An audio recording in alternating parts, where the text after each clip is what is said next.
जय जिनेन्द्र।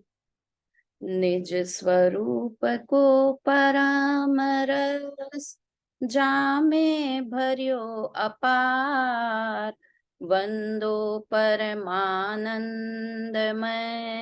समय सार अविकार। कुंद कुंद मुनि चंद्रवर अमृत चंद्र मुनि, आत्मरसी बनारसी वंदो पद अरविंद। पंडित बनारसी दास जी कृत नाटक समय सार ग्रंथ समाप्ति वाले अधिकार पर अब हम चर्चा कर रहे हैं। ग्रंथ समाप्ति की ओर है, अंतिम ही छंद है, अंतिम ही द्वार है ये, और इसकी चर्चा हम प्रारंभ करते हैं। गुणस्थान वाला पेपर आप सभी ने बहुत अच्छे से दिया, उस दिन सबके आंसर्स अच्छे दिए, किंतु ऐसा नहीं हो कि हम आगे बढ़ जाएं और पीछे का सब भूल जाएं। तो कभी कभी उसका रिवीजन करते रहें, क्योंकि अगर किसी चीज को बार बार पढ़ते रहेंगे तो वो हमेशा याद रहेगा। और गुणस्थान वाला प्रकरण तो विशेष रूप से ऐसा है कि अगर 1 साल तक नहीं देखा तो वापस उसे भूल सकते हैं। तो कभी किसी प्रवचन में कहीं भी कोई चर्चा सुनने में मिले तो उसे सुनते रहें। अब हम शुरू करते हैं ग्रंथ समाप्ति और अंतिम प्रशस्ति। पहले समय सार ग्रंथ खत्म हुआ, फिर कलश जो अमृत चंद्राचार्य देव ने लिखे थे वो भी समाप्त हुए, और उसके बाद जो बनारसी दास जी ने नाटक समय सार लिखा था वो भी पिछले में खत्म हो गया, पिछले अध्याय में। किंतु अब यहाँ पर अंतिम जो कहना चाहते हैं बनारसी दास जी, इससे कि प्रामाणिकता, यह ग्रंथ कितना प्रामाणिक है, किस तरह से इस ग्रंथ की रचना हुई, क्यों इस ग्रंथ को पढ़ें, ये सब बातें इसमें बताई है। हम शुरू करते हैं यहाँ से। पहला चौपाई। भयो ग्रंथ संपूर्ण भाका, वरनी गुण थानक की शाखा, वर्णन और कहाँ लो कहिए, जथा शक्ति कही चुप वे रहिए। यहाँ पर ग्रंथ संपूर्ण हुआ और गुणस्थान की जो एक शाखा थी, गुणस्थान द्वार था, उसकी चर्चा भी यहाँ समाप्त हुई। वर्णन और कहाँ लो कहिए, वैसे तो इतना वर्णन कर सकते हैं क्योंकि जीव कांड गोमतसार, जीव कांड गोमतसार, कर्म कांड आदि ग्रंथ पढ़ते हैं तो उसमें गुणस्थान की बहुत चर्चा है, किंतु मैंने फिर भी अपनी शक्ति के हिसाब से जितना बन सका उतना कहा, और अधिक कहने से बेहतर है कि अब चुप रह जाऊं। हमने भी बहुत सारा गुणस्थान के बारे में पढ़ा। देखिए, जब हम अध्यात्म के ग्रंथ पढ़ते हैं तो उनमें इतना डिटेल में नहीं लिखा होता है जितना कि इन्होंने गुणस्थान अधिकार में बता दिया। जैसे अगर हम समय सार ग्रंथ पढ़ें तो उसमें सिर्फ इतनी सी एक गाथा दे दी सुनीता आंटी, कितनी सी, नहीं अप्रमत्त प्रमत्त नहीं जो एक ज्ञायक भाव है, इस भांति शुद्ध कराय जो तो ज्ञात वो तो वो ही है। वहां कितना सा लिखा, जो प्रमत्त भी नहीं है अप्रमत्त भी नहीं है। अब इससे क्या अर्थ निकालेंगे अपन, आरती जी? जो प्रमत्त भी नहीं है अप्रमत्त भी नहीं है, इतना सा लिखा, तो इससे क्या अर्थ निकालेंगे हम? गुणस्थान अधिकार पढ़ के आए हैं, बताइए इस लाइन का क्या अर्थ है कि जीव प्रमत्त भी नहीं है, जीव अप्रमत्त भी नहीं है, इसका क्या अर्थ है?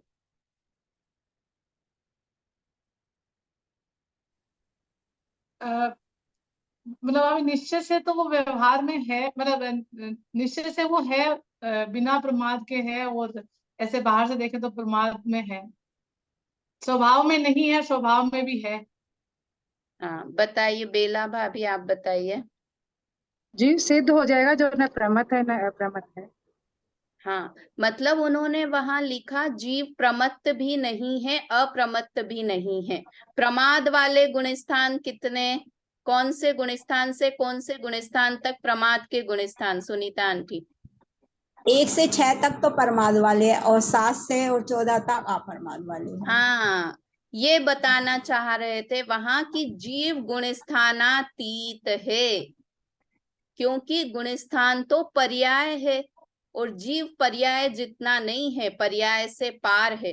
तो जहां कहा जीव प्रमत्त नहीं है, मतलब 1 से लेके 6 गुण स्थान में जो है वो जीव नहीं है।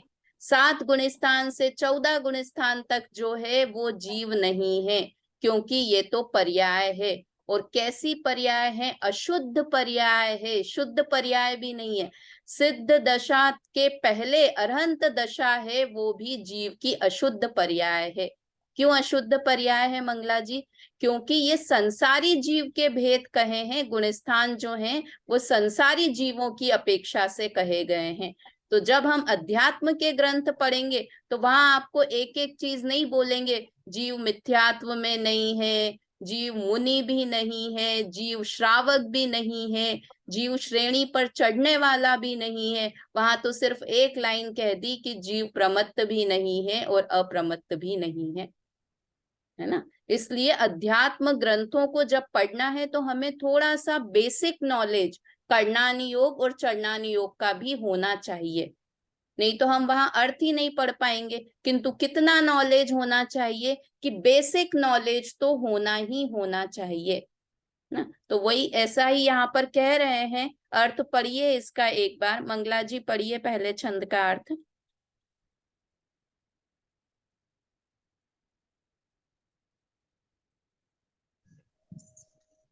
जय जिनेन्द्र।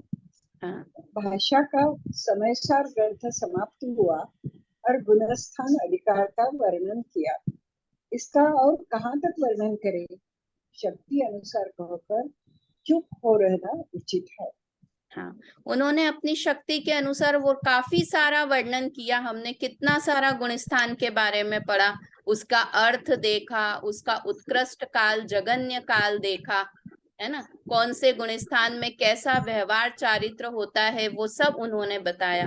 किंतु और डिटेल अगर पढ़नी हो तो कौन से गुणस्थान में कितने कर्म का क्षय है, कितने कर्मों का उदय है, ऐसा डिटेल करने जाएं तो बहुत डिटेल हो सकता है। इसलिए उन्होंने ये बात कही। पढ़ते हैं दूसरा छंद। लहिए और न ग्रंथ उदति का, ज्यों ज्यों कहिए त्यों त्यों अधिका। ताते नाटक अगम अपारा, अल्प कवि सुर की मति धारा। क्या लिखा? लहिए और न ग्रंथ उदधि का, उदधि मतलब समुद्र। इस ग्रंथ का, ग्रंथ रूपी समुद्र का तो और नहीं है, अर्थात एंड नहीं है, पार नहीं है। जितना जितना मैं कहता हूँ और लगता है कि और कहना चाहिए, और बढ़ता जाता है। ताते नाटक अगम अपारा, अल्प कवि सुर की मति धारा। और इसलिए ये नाटक अगम और अपार है। दोनों, अगम मतलब चौड़ाई लंबाई भी बहुत है और गहराई भी बहुत है। और इस कवि की, बनारसी दास जी कहते हैं कि मेरी बुद्धि बहुत अल्प है, इसलिए मैं इसका पार नहीं पा सकता, है ना।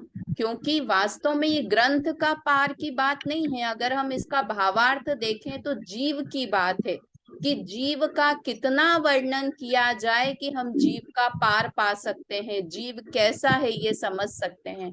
आगम अपार है, बहुत आगम है, किंतु फिर भी जीव का पूरा वर्णन नहीं कर सकता, है ना। शब्द की अपनी मर्यादा होती है।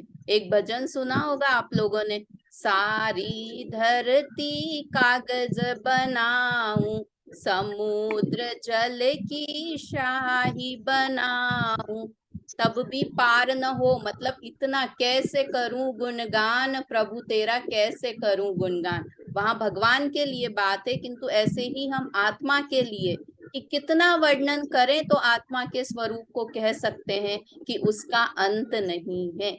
शब्दों की मर्यादा है, मति ज्ञान श्रुत ज्ञान की मर्यादा है। किंतु वो देखो, भगवान केवल ज्ञान में आत्मा को पूरा जानते हैं, किंतु जब वो दिव्य ध्वनि में बोलते हैं तो कुछ उसका कुछ अंश ही गंधर ले पाते हैं। और गंधर जितना बताते हैं उससे बहुत कम आचार्य अपने ग्रंथों में लिख पाते हैं। और जितना आचार्य ग्रंथों में लिख पाते हैं, हम उसका भी एक अंश ग्रहण कर पाते हैं, है ना। अपार है जब ऐसा लगने लगे कि मुझे बहुत ज्ञान हो गया है, ज्ञान का अभिमान होने लगे, तो समझना कि मुझे एक बूंद जितना ज्ञान है, क्योंकि आगम तो समुद्र जितना अपार है ना। ऐसी बात यहाँ कही। पढ़िए दूसरे नंबर का अर्थ पढ़िए आरती जी, दूसरे छंद का।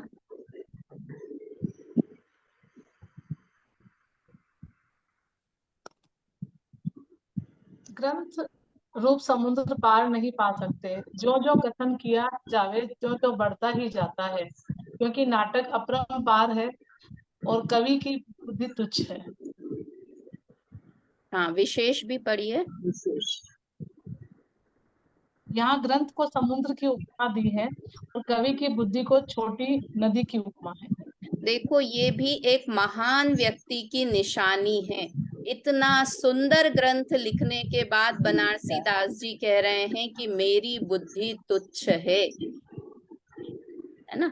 वो बोलते हैं ना, अधजल गगरी छलकत जाए। अगर ज्ञान कम होता है तो वो उछल उछल के देखो मुझे इतना आता है, देखो मुझे इतना आता है। और महान पुरुषों की निशानी होती है कि बड़े से बड़ा काम करने के बाद भी अपने आप को तुच्छ गिनते हैं। हम कैसे हैं ये जज कोई दूसरा नहीं कर सकता, हम खुद अपने परिणामों को जज कर सकते हैं बेला भाभी, है ना। कोई दूसरा नहीं चाहिए हमें देखने के लिए कि हम कितने मानी हैं, कितने अभिमानी हैं। क्या खुद अपना आकलन हम खुद कर सकते हैं कि जब हमें ज्ञान का अति मद हो रहा है, इसका मतलब है हम बहुत अल्प ज्ञानी हैं। तो ये बनारसी दास जी ने अपनी तरफ से लिखा। अगला दोहा पढ़ते हैं। समय सार नाटक अकथ, कवि की मति लघु हो, तान कहत बनारसी, पूरन कथे न कोई। पढ़िए इसका अर्थ पढ़िए, सिमिलरी बेला भाभी पढ़िए। समय सार नाटक का वर्णन महान है, कवि की बुद्धि थोड़ी है। इससे पंडित बनारसी दास जी कहते हैं कि उसे कोई पूरा पूरा नहीं कह सकता। हाँ, अगला पढ़ते हैं ग्रंथ की महिमा। देखिए, यहाँ पर दो तीन चीजें हैं। एक तो बनारसी दास जी की महानता प्रकट होती है, और दूसरा कि आत्मा कितना अपार है। इस बात की कि वर्णन करना चाहें तो भी आत्मा का, यहाँ पर समय सार का वर्णन लिखा है, किंतु हम समझे समय सार में प्रतिपाद्य जो आत्म वस्तु है उसका वर्णन करना अकथनीय है, उसका वर्णन नहीं किया जा सकता। ग्रंथ की महिमा पढ़ते हैं, सवैया 31 है। जैसे को एकाकी सुभट पराक्रम करी, की भांति चक्री कटक सोलरनु। जैसे को परवीन तारु कुछ भारु नर, जैसे स्वयं पूरा मन सिंधु तरनु। जैसे को उद्यमी उत्साह मन माही धरे, करे कैसे कारज आता कैसो करनु। जैसे तुच्छ मति मोरीता में कवि कला थोरी, नाटक अपार में कहा लो याही बरनु। वास्तव में जो छंद बनारसी दास जी ने लिखे थे ना उस समय, तो आगरा की गलियों में बच्चे बच्चे इन छंदों को दोहराते रहते थे। जैसे हम कोई गाना फेमस हो जाता है तो होता है ना, गली गली में वो गाना बजता रहता है सबके मुंह पर। तो उनके ये छंद इतने अच्छे थे, मधुर थे, रमणीय थे कि गली के बच्चे बच्चे इन छंदों को दोहराते रहते थे। पढ़ते हैं। जैसे को एकाकी सुभट पराक्रम करी, जीते की ही भांति चक्री कटक सोकर लरनु। कि कोई बहुत पराक्रमी सुभट योद्धा हो, बहुत बहादुर हो, वो कितना लड़े कि चक्रवर्ती की सेना को हरा दे। नहीं हरा सकता है। चक्रवर्ती नाम ही उसका है कि जिसकी सेना को कोई नहीं हरा सकता। तो वो बहुत बहादुर है, किंतु फिर भी वो चक्रवर्ती की सेना से नहीं लड़ सकता। जैसे कोई बहुत प्रवीण व्यक्ति हो, किस चीज में, स्विमिंग में चैंपियन हो, है ना, बहुत अच्छे से स्विमिंग करता हो, किंतु फिर भी वो स्वयंभू रमन को पार नहीं कर सकता। बहुत बड़ा है, अंतिम समुद्र है ना, द्वीप समुद्रों में स्वयंभू रमन अंतिम समुद्र है, तो वो इतना बड़ा है। आगे आगे बढ़ते जाओ ना, 1 लाख योजन का लवण समुद्र है ना, उसके आगे आगे आगे बढ़ते जाओ तो कितना हो जाएगा कि उतने स्वयंभू रमन समुद्र को कोई चाहे तो भी अपनी भुजाओं से पार नहीं पा सकता। कोई बहुत उत्साही, मन में बहुत उत्साह रखने वाला हो, बहुत दान दातार हो, बहुत शक्तिशाली हो, बहुत समझदार हो, किंतु कैसे करे कैसे कारज विधाता कैसो करनु, किंतु फिर भी वो कार्य वो नहीं कर सकता जो भगवान करते हैं, अर्थात मनुष्य भगवान नहीं बन सकता। कितना भी अच्छा हो, जैसे रामचंद्र जी को थी ना उपाधि, कौन सी थी, नरोत्तम, नरों में उत्तम, किंतु मनुष्य में उत्तम ही कहा उन्हें, उन्हें भगवान नहीं कह दिया। मनुष्य अगर भगवान बन जाए तो वो भगवान ही हो गया। तो यहाँ पर लिखा कि कोई कितना भी अच्छा व्यक्ति हो, किंतु फिर भी वो भगवान नहीं, भगवान जैसे कार्य नहीं कर सकता। ये 3 तो उदाहरण दिए, एक योद्धा का, एक तैराक का, और एक मन का अच्छा व्यक्ति हो, वो भगवान नहीं बन सकता। वैसे ही तैसे तुच्छ मति मोरी तामे कवि कला थोरी, मैं ऐसे ही तुच्छ बुद्धि वाला हूँ और मुझ में कवि कला भी बहुत थोड़ी है, और मैं इस नाटक को कहाँ तक वर्णन करूं, अर्थात मैं इस पूरे नाटक को, पूरे समय सार ग्रंथ को कहने में सक्षम नहीं हूँ। पढ़िए इसका अर्थ, पढ़िए भाई साहब, पढ़िए इसका अर्थ चौथे का। Ma'am, लर्नो means what? लर्नो, यदि कोई अकेला योद्धा अपने बाहुबल के द्वारा चक्रवर्ती के दल से लड़े तो वो कैसे जीत सकता है? अथवा कोई जलतारणी विद्या में कुशल मनुष्य स्वयंभू रमण समुद्र को तैरना चाहे तो कैसे पार पा सकता है? अथवा कोई उद्योगी मनुष्य मन में उत्साहित होकर विधाता जैसा काम करना चाहे तो कैसे कर सकता है?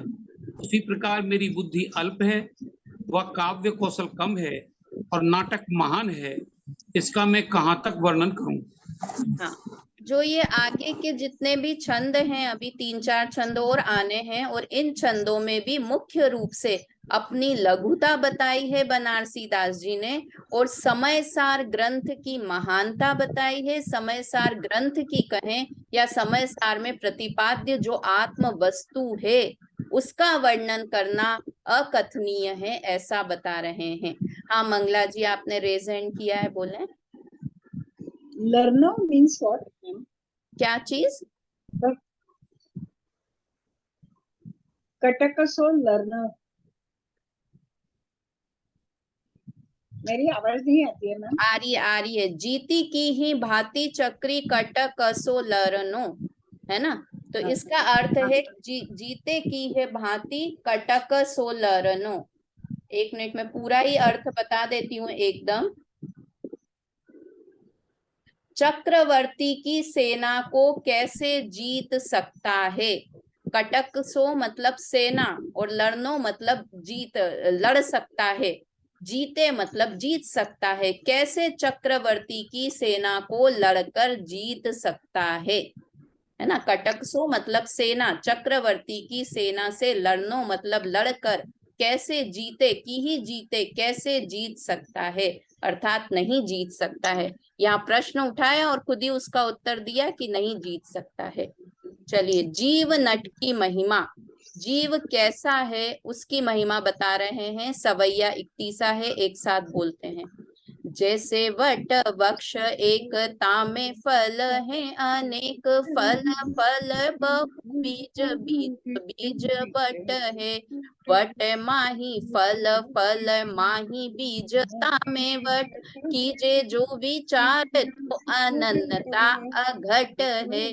जैसे एक सत्ता में अनंत गुण पर जाए, परचे में अनंत नृत्यता में अनंत ठट है। ठठ में अनंत कला, कला में अनंत रूप, रूप में अनंत सत्ता, ऐसो जीव नट है। नट मतलब कलाकार। जीव कलाकार कैसा है कि जीव की शक्ति अनंत है। तो सुशीला आंटी कितनी अनंत है, तो क्या बताया, उदाहरण दिया है ना। ये और ग्रंथों में भी मिलता है कि जैसे एक वट वृक्ष है, बहुत बड़ा होता है वट वृक्ष, है ना, और उसमें छोटे छोटे बहुत सारे फल लगते हैं, और एक फल इतना छोटा है उसमें असंख्यात बीज होते हैं।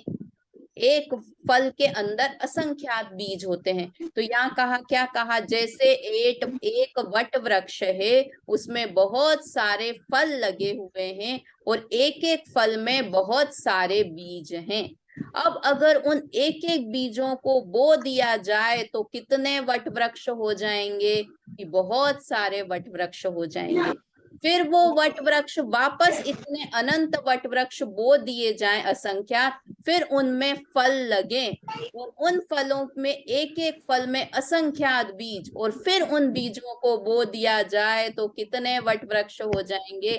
हमारा दिमाग घूम गया, नहीं पता लगा सकते। विचार करके आंख बंद करके कि एक वट वृक्ष, उसमें बहुत सारे फल, एक एक फल में बहुत सारे बीज, उन सब बीजों को बो दिया जाए तो कितने वट वृक्ष हो गए। फिर उन सारे वट वृक्षों के फिर फलों को इकट्ठा किया जाए, फलों के एक एक फल में अनंत अनंत बीज हैं, असंख्यात बीज हैं, उन सब को बो दिया जाए तो वट वृक्ष ही वट वृक्ष हो जाए। तो ये तो उदाहरण दिया कि इसे कीजिए जो विचार तो अनंतता अघट है, कि हम विचार ही नहीं कर सकते, इतनी अनंतता उस वट वृक्ष की है।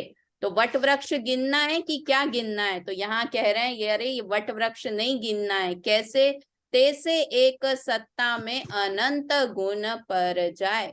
सत्ता मतलब द्रव्य, ऐसे एक जीव द्रव्य में, वास्तव में तो हर द्रव्य में अनंत गुण होते हैं, किंतु हमें अन्य द्रव्यों से क्या काम, धर्म द्रव्य में अनंत गुण हैं। क्या मतलब, उससे क्या फायदा होगा हमारा, मम्मी क्या फायदा होगा, पड़ोसी के घर में बहुत धन दौलत हो, हमें क्या लाभ, हमें लाभ नहीं, लाभ है कि जीव द्रव्य से हमें लाभ है। तो ऐसे एक सत्ता में, यहाँ सत्ता मतलब जीव समझना, एक जीव द्रव्य में अनंत गुण और एक एक गुण की अनंत अनंत पर्याय, है ना। पर जे में अनंत नृत्य, तामे अनंत ठट है, कि एक एक जीव द्रव्य में अनंत गुण और उनकी अनंत पर्याय, और अनंत पर्यायों के अनंत नृत्य, है ना, और प्रत्येक नृत्य में अनंत खेल, ठट मतलब खेल।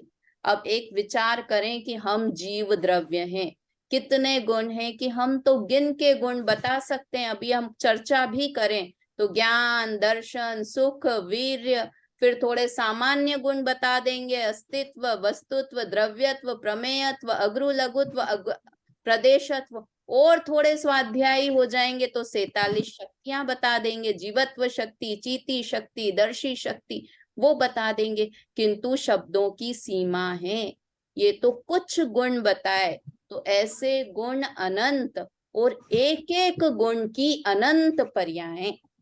अभी मेरे ज्ञान गुण की बात करें आभा भाभी, तो मेरे ज्ञान गुण में कैसा है कि मेरा ज्ञान अभी इतना अल्प है, एक समय बाद फिर बढ़ जाएगा, एक समय बाद कम हो जाएगा। तो एक ज्ञान गुण ही अनंत हो सकता है, तो एक एक गुण की अनंत पर्याय हो सकती है ना। और वो पर्याय अनंत तरह के नृत्य करती है, अनंत तरह की पर्याय होती। देखो ये तो एक जीव द्रव्य की बात है, मैं आपसे कहूं कि आरती जी के बारे में वर्णन करो, है ना, जो बाहर से दिखती है, नेचर समझती है, पूरी एक किताब लिख दें किंतु फिर भी पूरा वर्णन नहीं कर सकते हैं, है ना। सब जीव, क्योंकि आरती जी के नेचर के बारे में लिखेंगे तो आप कहेंगे वो शरीर से कैसे दिखती हैं, उस बारे में। नेचर भी हम जिनके साथ घर परिवार में रहते हैं ना, उनका नेचर भी हम पूरी तरह नहीं समझ पाते हैं, पूरी जिंदगी निकल जाती है। देखो, एक पुद्गल की ही महिमा में आपसे बात करूं तो एक हम आजकल करते हैं ना, आधार कार्ड हो या कोई भी हम पासपोर्ट बना रहे हैं किसी में, तो आंखों का वो लेते हैं या थंब प्रिंट लेते हैं। उसका क्या मतलब होता है कि जितने मनुष्य हैं उनका आपस में थंब प्रिंट सेम नहीं हो सकता, है ना सुशीला आंटी। इसीलिए तो हम थंब कहीं लगा दिया तो कितने मनुष्य हैं कि असंख्यात मनुष्य हैं, तो उन सबके संख्यात 29 अंक प्रमाण समझ लें, उतने सबके थंब प्रिंट लेंगे तो सबके अलग अलग होंगे। यहाँ तक कि एक एक व्यक्ति के बाल भी देखेंगे ना, तो जितने मनुष्य हैं सबके बाल अलग अलग हैं। जब कहीं मर्डर वर्डर हो जाता है तो एक एक चीज का, हाथ के इंप्रेशन, बाल दिख गया ये, और उससे वो किसने मर्डर किया है उसके पास पहुंच जाते हैं, है ना। कितने तरह के हो सकते हैं। तो ये तो शरीर की बात है। नेचर की बात करें तो कितने तरह के नेचर हो सकते हैं एक एक व्यक्ति के, अलग अलग। एक जैसा नेचर कहते हैं ना, माँ बेटी का भी एक जैसा नेचर नहीं हो सकता। जो जुड़वा उत्पन्न होते हैं उनका भी एक जैसा नेचर नहीं हो सकता। ये तो मैं पुद्गल की बात कर रही हूँ कि इतने तरह के तो अंगूठे हो जाते हैं। तो नाना जीव नाना प्रकार के अंगूठे, नाना प्रकार की आंख की पुतलियां, नाना प्रकार के बाल, मतलब सब चीजें अलग अलग है।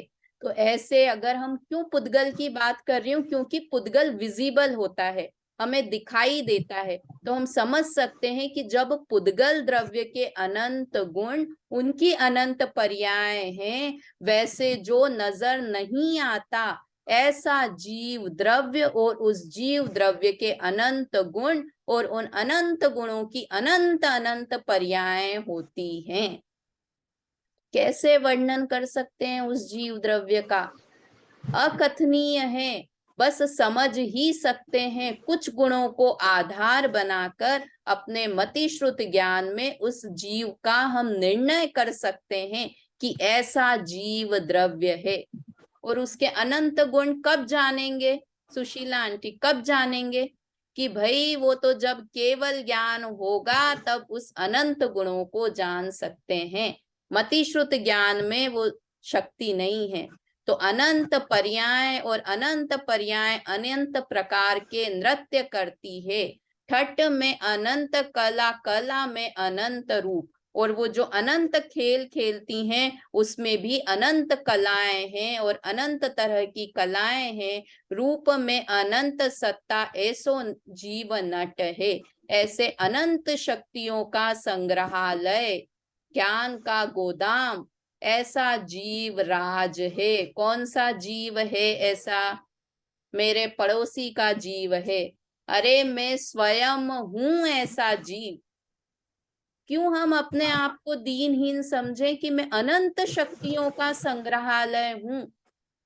हम अपनी शक्ति पहचान नहीं रहे हैं, बस उतनी सी बात है। और ये पूरे जितनी जिनवाणी लिखी गई है वो किस लिए लिखी गई है? ये समझाने के लिए कि आप अनंत शक्तिवान ऐश्वर्यवान पदार्थ हैं। वास्तव में देखें तो हमसे ज्यादा मूर्ख, मिथ्या दृष्टि को मूर्ख कहते हैं ना, क्यों है? क्योंकि हमारे पास इतना धन दौलत, इतनी समृद्धि है, इतने समृद्ध हम हैं, और हम इस पड़ोसी पर, कौन से पड़ोसी पर? इस शरीर पर मोहित होते रहते हैं कि देखो देखो मेरी आंखें कितनी सुंदर, मेरे बाल कितने अच्छे। अरे ये तो पड़ोसी की है, तुम्हारा क्या इसमें? तुम तो जीव द्रव्य हो और अनंत शक्तिशाली हो। यहाँ बनारसी दास जी कह रहे हैं कि ऐसे अनंत शक्तिवान जीव का वर्णन मैं कैसे कर सकता हूँ, अर्थात शब्दों में नहीं कर सकता। पढ़िए, इसका अर्थ पढ़िए मम्मी।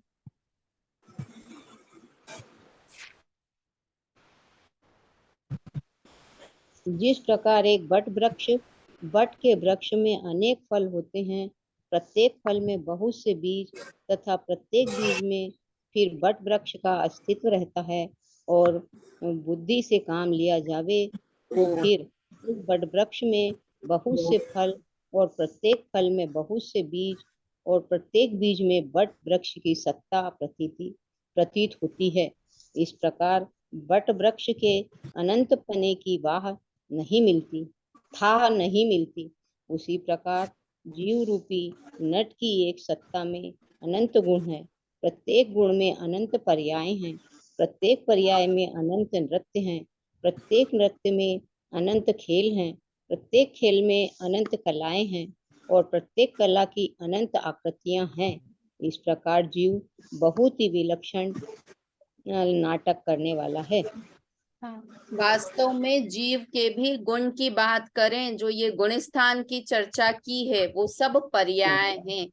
एक गुण स्थान खाली कहा, चौथा गुण स्थान, पंचम गुण स्थान, किंतु चौथे गुण स्थान में रहने वाले जीव की भी अनंत पर्याय हैं। एक एक जीव की अनंत पर्याय और जितने अनंत जीव हैं उन सबकी अनंत पर्याय। इसलिए इसका छोर नहीं है, बस अपने आप को मतिहीन अल्प बुद्धि वाला ही कह रहे हैं बनारसी दास जी। और पढ़ते हैं आगे। ब्रह्म ज्ञान आकाश में उड़े सुमति खग होय, यथा शक्ति उद्यम करे पार न पावे कोई। पढ़िए अर्थ इसका, पुष्पा आंटी पढ़िए।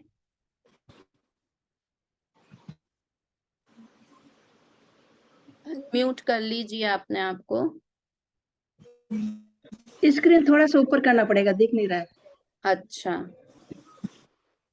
बस थोड़ा सा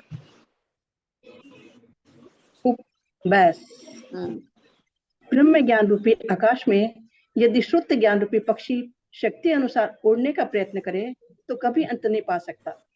हाँ, आकाश कितना अनंत और शक्ति उड़ने की पक्षी की कितना उड़ सकता है। पक्षी बहुत उड़ना चाहे तो भी। तो ऐसे ब्रह्म ज्ञान रूपी आकाश में यदि श्रुत ज्ञान रूपी पक्षी, दो चीजें बताई सुशीला आंटी, दो का कंपैरिजन किया कि ब्रह्म ज्ञान मतलब केवल ज्ञान कहें, अनंत ज्ञान कहें, वो कैसा, आकाश के जैसा है ना। और श्रुत ज्ञान जो परोक्ष ज्ञान है वो कितना, पक्षी के जैसा।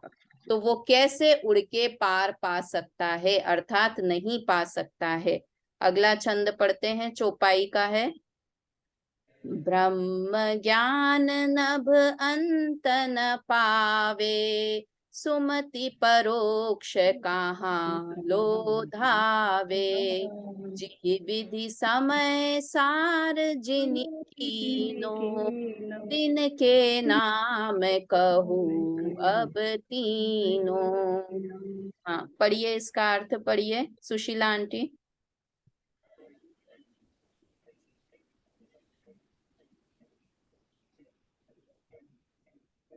सुशीला आंटी, चलिए आभा भाभी पढ़िए इसका अर्थ। ब्रह्म ज्ञान रूप आकाश अनंत है और शुद्ध ज्ञान परोक्ष है, कहाँ तक दौड़ लगावेगा। अब जिन्होंने समय सार की जैसी रचना की है उन तीनों के नाम कहता हूँ। हाँ, यहाँ पर अब आगे थोड़ा सा प्रकरण आगे बढ़ाते हैं। अभी तक के 6 छंदों में तो ये बात की कि समय सार ग्रंथ और आत्मा का वर्णन करना मेरे लिए पॉसिबल नहीं है, किंतु फिर भी मैंने अपने श्रुत ज्ञान से पूरी कोशिश की है कि आप लोगों को ये बात समझ में आए। यहाँ तक की बात कही। अब आगे समय सार ग्रंथ में किसने रचना की, क्या क्या है, समय सार की हिस्ट्री बता रहे हैं। कहाँ से समय सार नाटक, समय सार ग्रंथ की उत्पत्ति कैसे हुई, उसकी चर्चा यहाँ से कर रहे हैं। कुंद कुंद कुंदादि कुंद कुंदाचार्य प्रथम गाथा बद्ध करी, समय सार नाटक विचारी, नाम दियो है ताही की परंपरा, अमृत चंद्र भय तीन, संस्कृत कलश सम्हारी, सुख लयो है, प्रगट्यो बनारसी गृहस्थ सिरी माल, अब किए हैं कवित ही ये बोधि बीज भयो है। शब्द अनादिता में अर्थ अनादि जीव, नाटक अनादियों अनादि ही को भयो है। देखिए, ये एक और महान व्यक्ति की बात होती है कि उन्होंने ग्रंथ लिख दिया, किंतु उनका उपकार नहीं भूला कि जिनके आधार पर ये ग्रंथ उन्होंने लिखा है ना। कृतज्ञ नहीं थे वो। कैसे लिखा, क्या लिखा? कुंद कुंद आचार्य ने सबसे पहले गाथाएं लिखी समयसार ग्रंथ की। किसके दिमाग में सबसे पहले ये बात आई कि समयसार ग्रंथ लिखा जाए? कुंद कुंद आचार्य देव के। इसके पहले जो ग्रंथ लिखे जाते थे वो आगम के ग्रंथ होते थे, किंतु अध्यात्म ग्रंथों की शुरुआत पुष्पा आंटी कहाँ से हुई? कुंद कुंद आचार्य देव से, है ना। वो भजन आता है ना, आचार्य कुंद कुंद जो भारत में न आते, अध्यात्म समय सारे कहो कौन बताते। मतलब आत्मा की बात ही नहीं सुन सकते थे हम, कुंद कुंद आचार्य अगर नहीं होते। आगम से हम सारी चीजें पढ़ लेते, कर्म प्रकृतियां पढ़ लेते, गुणस्थान पढ़ लेते, और ये पढ़ लेते कि हाँ, इन गुणस्थानों से पार कोई वस्तु है। किंतु कुंद कुंद आचार्य देव ने समयसार ग्रंथ लिखकर ये उपकार किया कि वो आत्म वस्तु में हूं। आत्मा मतलब आय, में, है ना। हिंदी में मैं बोलते हैं, प्राकृत में अप्पा और आत्मा बोलते हैं। तो मैं कैसा हूं कि मैं गुण स्थानों से पार एक वस्तु हूं। तो कुंद कुंद आचार्य देव ने सबसे पहले अपने दिमाग में सोचकर हम पर अनंत उपकार करके समयसार ग्रंथ को गाथाओं में लिखा, और उन्होंने इसे एक नाटक के रूप में प्रस्तुत किया, है ना। किस भाषा में लिखा समयसार ग्रंथ? प्राकृत भाषा में लिखा। उसके बाद उन्हीं की परंपरा के अनुसार अमृतचंद्र आचार्य मुनि हुए। उनके 1000 वर्ष बाद उन्हें विकल्प आया कि ये कुंद कुंद का ग्रंथ शायद जीवों को समझने में थोड़ी कठिनाई हो, क्योंकि गाथाएं तो 2-2 लाइन में लिखी हुई थी। उसका अर्थ बहुत अच्छे से टीका की और साथ में कलश भी लिखे, जिसे कि समयसार कलश कहते हैं, और वो संस्कृत भाषा में लिखा। समयसार की टीका और उसके कलश। जो टीका लिखी वो तो शाब्दिक थे, उसके अर्थ किए, किंतु जब ऐसे बोलते हैं कि जब अमृतचंद्र आचार्य देव पर हृदय भारी होता था तब वे कलश की रचना करते थे, है ना। और जब दिमाग से काम करते थे तब वे ग्रंथ की टीका लिखते थे। तो इस तरह से उस समयसार ग्रंथ को सरल बनाने के लिए हम भव्य जीवों पर दूसरा उपकार किया अमृतचंद्र आचार्य देव ने। पहले प्राकृत चलती थी, बाद में संस्कृत चलने लगी, तो संस्कृत में अमृतचंद्र आचार्य देव ने टीका और कलश लिखे समयसार ग्रंथ पर। उसके बाद बनारसी दास जी हुए। प्रगट्यो बनारसी गृहस्थ श्रीमाल। अब श्रीमाल जाति के थे, बनारसी दास जी थे और गृहस्थ थे। अमृतचंद्र आचार्य और कुंद कुंद आचार्य तो आचार्य थे, 6-7वें गुणस्थान में झूलने वाले मुनिराज थे, और बनारसी दास जी गृहस्थ थे, और उन्होंने किए हैं कवित ही ये बोधि बीज भयो है, कि उन्होंने इसके और अर्थ लिखे, कविता के रूप में लिखा और हिंदी भाषा में लिखा, क्योंकि तब भाषा और बदल गई थी, है ना। हमें अभी हमेशा मैं कहती हूँ और हमेशा याद रखें, भाषा का ज्ञान करना हमारे लिए जरूरी नहीं है, हमें अर्थ समझ में आना चाहिए। कुंद कुंद आचार्य देव के समय प्राकृत जीव समझते थे, इसलिए प्राकृत में लिखा। अमृतचंद्र आचार्य देव के समय संस्कृत भाषा प्रचलन में थी, इसलिए संस्कृत में लिखा, और बनारसी दास जी ने हिंदी में लिखा। अब आगे इंग्लिश हो जाएगी तो हो सकता है ग्रंथों के अर्थ इंग्लिश में आने लगे, है ना।